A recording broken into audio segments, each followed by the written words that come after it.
আসসালামু আলাইকুম ওয়া রাহমাতুল্লাহি ওয়া বারাকাতুহু।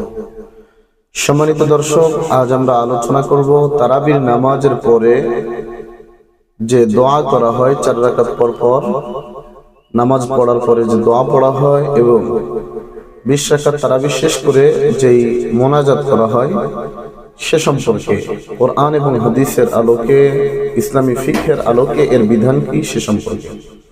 তো চলুন আর দেরি না করে আমরা আলোচনা শুরু করি।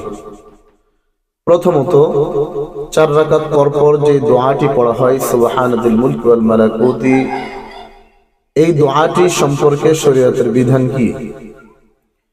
তো যদি অল্প কথায় জবাব দেওয়া হয় তাহলে বলবো, কোন ব্যক্তি যদি এটাকে সুন্নাত, মুস্তাহাব বা কোরআন এবং হাদিসে বর্ণিত দোয়া না মনে করে এমনিতেই পড়ে বিশ্রামের সময়ে, তাহলে এটি জায়েজ। আর যদি এটাকে সুন্নাত মনে করে, মুস্তাহাব মনে করে, কোরআন এবং হাদিসে বর্ণিত দোয়া মনে করে, তাহলে ওই সময়ে তার জন্য এই দোয়াটি পড়া বিদআত হবে। কারণ এই দোয়াটি কোরআন এবং হাদিসে কোথাও বর্ণিত হয়নি।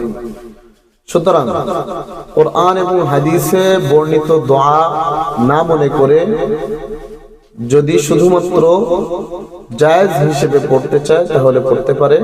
যদি এটাকে জরুরি মনে না করে, যদি এটা না পড়লে মসজিদের ভিতরে দাঙ্গামা হাঙ্গামা না হয়, তাহলে পড়তে পারবে, জায়েজ আছে।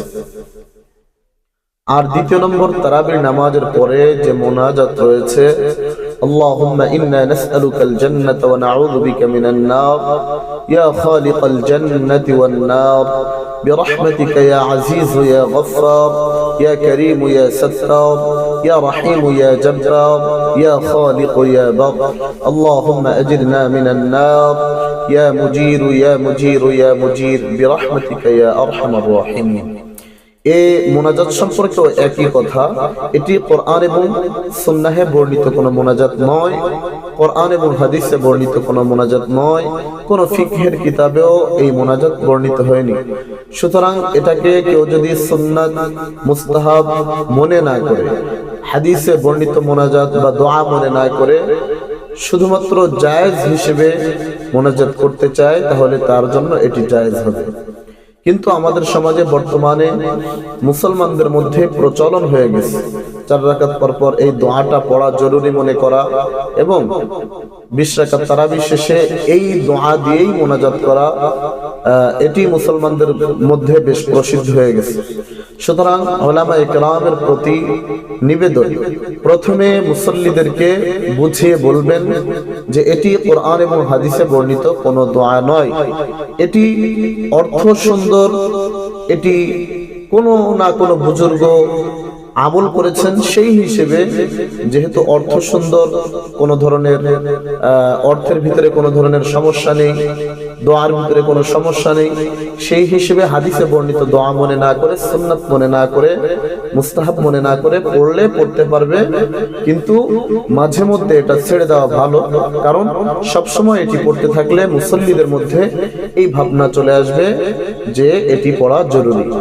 সুতরাং ইমাম, উলামায়ে কেরাম যারা আছেন মুসল্লিদেরকে বুঝিয়ে বলবেন এটি কোরআন এবং হাদিসে বর্ণিত দোয়া নয়, বরং এটি কোনো একজন বুজুর্গ আমল করেছেন, সেখান থেকে প্রচলন হয়ে আসছে।